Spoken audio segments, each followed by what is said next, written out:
श्री कृष्ण नाम और पारस पत्थर। पारस लोहे को सोना बनाता है, किंतु कृष्ण नाम से मनुष्य देह ही कंचन बन जाती है। जाने सनातन गोस्वामी और पारस पत्थर। एक भक्ति कथा। एक बार कृष्ण नाम ही हर लेता है। जितने पाप नहीं जीव की शक्ति कर सके, वह जीवन में उतने पाप भगवान श्री कृष्ण कहते हैं, जो भजता है मुझको और मांगता है सांसारिक सुख, वह व्यक्ति अमृत छोड़कर विष मांगता है, वह बड़ा मूर्ख है। पर मैं तो समझदार हूँ, मैं उस मूर्ख को विष सांसारिक सुख क्यों दूंगा। मैं उसे अपने चरणों की भक्ति देकर सांसारिक सुखों को विस्मृत करा भुला देता हूँ। इसी तथ्य को दर्शाती एक सुंदर कथा है। गौड़ देश में एक ब्राह्मण निर्धनता के कारण बहुत दुखी था। जहाँ कहीं भी वह सहायता मांगने जाता, सब जगह उसे तिरस्कार मिलता। वह ब्राह्मण शास्त्रों को जानने वाला व स्वाभिमानी था। उसने संकल्प किया कि जिस थोड़े से धन व स्वर्ण के कारण धनी लोग उसका तिरस्कार करते हैं, वह उस स्वर्ण को मूल्यहीन कर देगा। वह अपने तप से पारस प्राप्त करेगा और सोने की ढेरियां लगा देगा। लेकिन उसने सोचा कि पारस मिलेगा कहाँ ढूंढने से, तो वह मिलने से रहा। कौन देगा उसे पारस? देवता तो स्वयं लक्ष्मी के दास हैं, वे उसे क्या पारस देंगे? ब्राह्मण ने भगवान औघड़दानी शिव की शरण में जाने का निश्चय किया, जो विश्व को विभूति देकर स्वयं भस्मांगराग लगाते हैं। वे कपाली ही कृपा करे तो पारस प्राप्त हो सकता है। घर नहीं, धन नहीं, अन्न और भूषण नहीं, फिर भी शिव महादानी कहलाते हैं। देखत भयंकर पर नाम शिव शंकर, ना शरते हैं तो भी नाथ कहलाते हैं। ब्राह्मण ने निरंतर भगवान शिव का रुद्रार्चन, पंचाक्षर मंत्र का जप और कठिन व्रत करना शुरू कर दिया। आखिर भगवान आशुतोष कब तक संतुष्ट नहीं होते। ब्राह्मण की 12 वर्ष की तपस्या सफल हुई।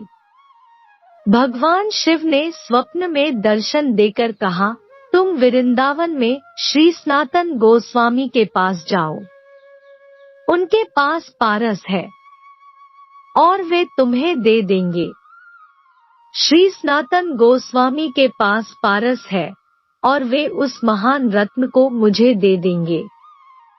भगवान शंकर ने कहा है तो वे अवश्य दे देंगे। ऐसा सोचते हुए ब्राह्मण वृंदावन की ओर चला जा रहा था।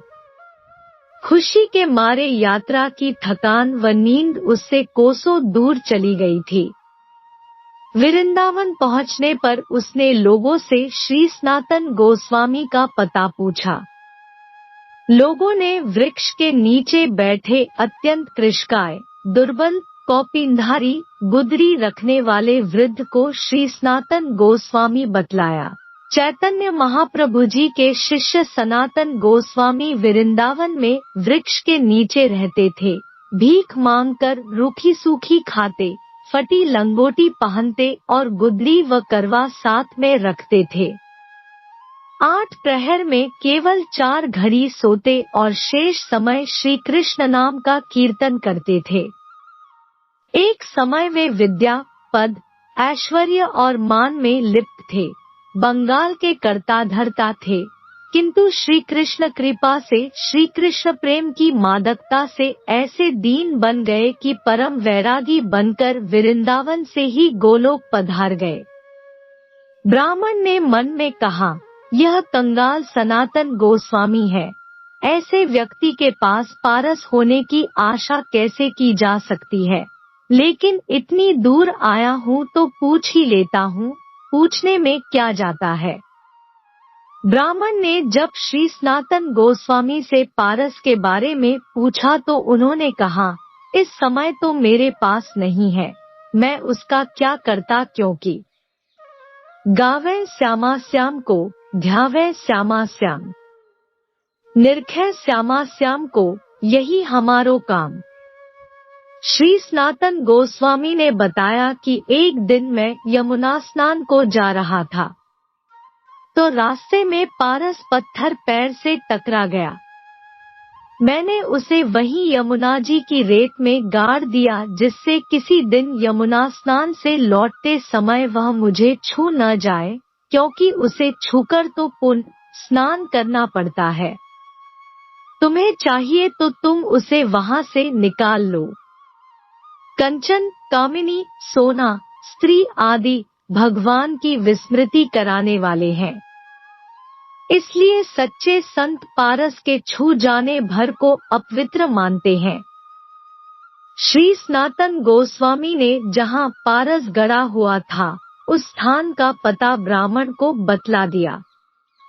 रेत हटाने पर ब्राह्मण को पारस मिल गया। पारस की परीक्षा करने के लिए ब्राह्मण लोहे का एक टुकड़ा अपने साथ लाया था। जैसे ही ब्राह्मण ने लोहे को पारस से स्पर्श किया, वह स्वर्ण हो गया। पारस सही मिला है, इससे अत्यंत प्रसन्न होकर ब्राह्मण अपने गांव की ओर लौट दिया। तभी ब्राह्मण के मन में एक प्रश्न कौंधा, उस संत के पास तो यह पारस था, फिर भी उसने इसे अपने पास नहीं रखा, बल्कि यह कहा कि अगर यह छू भी जाए तो उन्हें स्नान करना पड़ता है। अवश्य ही उनके पास पारस से भी अधिक कोई मूल्यवान वस्तु है। श्री कृष्ण नाम है। कल्पत्रु। ब्राह्मण लौटकर श्री सनातन गोस्वामी के पास आया और बोला, अवश्य ही आपके पास पारस से भी अधिक मूल्यवान वस्तु है, जिसके कारण आपने उसे त्याग दिया। ब्राह्मण को देखकर हंसते हुए श्री सनातन गोस्वामी ने कहा, पारस से बढ़कर श्री कृष्ण नाम रूपी कल्पवृक्ष मेरे पास है। कल्पवृक्ष सम है, सदा करुणामय हरिनाम, चाह किए देता मुक्ति, प्रेम किए ब्रजधाम।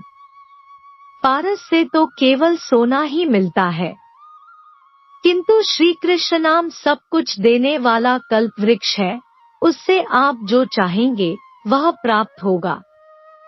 ऐसा कोई कार्य नहीं जो भगवान के नाम के आश्रय लेने पर न हो। मुक्ति चाहोगे, मुक्ति मिलेगी, परमानंद चाहोगे, परमानंद मिलेगा, व्रजस चाहोगे, व्रजस मिलेगा। श्री कृष्ण का एक नाम सब पापों का नाश करता है, भक्ति का उदय करता है, भवसागर से पार करता है और अंत में श्री कृष्ण की प्राप्ति करा देता है। एक कृष्ण नाम से इतना धन मिलता है। कृष्ण ना ही स्वयं कृष्ण है। भजो सहित निष्ठा अविराम, सदा नाम के सहित विराजित रहते हैं। हरि स्वयं ललाम। यह सुनकर ब्राह्मण ने सनातन गोस्वामी जी से विनती की, मुझे आप वही श्री कृष्ण नाम रूपी पारस प्रदान करने की कृपा करें। श्री सनातन गोस्वामी ने कहा, उसकी प्राप्ति से पहले आपको इस पारस को यमुना में फेंकना पड़ेगा। ब्राह्मण ने यह गया पारस कहते हुए पूरी शक्ति से पारस को यमुना में दूर फेंक दिया।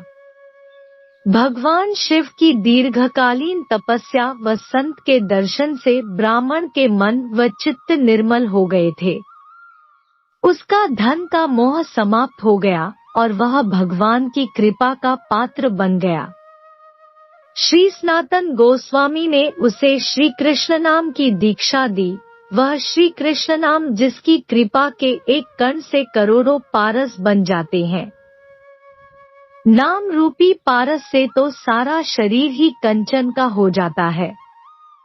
सभी रसायन हम करी नहीं नाम समकोई, रंचक घट में संचरे सब तन कंचन होई। जो मेरे नामों का गान करके मेरे समीप प्रेम से रो उठते हैं, उनका मैं खरीदा हुआ गुलाम हूँ, यह जनार्दन दूसरे किसी के हाथ नहीं बिका है। जिसने एक बार श्री कृष्ण नाम का स्वाद ले लिया उसे फिर अन्य सारे स्वाद रसहीन लगने लगते हैं। भवसागर से डूबते हुए प्राणी के लिए वह नौका है। मोक्ष चाहने वाले के लिए वह सच्चा मित्र है। मनुष्य को परमात्मा से मिलाने वाला सच्चा गुरु है। अंतःकरण की मलिन वासनाओं के नाश के लिए दिव्य औषधि है। यह मनुष्य को सुख से सुखदेव बना देता है ना सचमुच श्री कृष्ण नाम पारस से बढ़कर। दोस्तों, वीडियो अच्छा लगा हो तो वीडियो को लाइक और शेयर करें और ऐसे ही वीडियो देखने के लिए हमारे चैनल को जरूर सब्सक्राइब कर ले। धन्यवाद।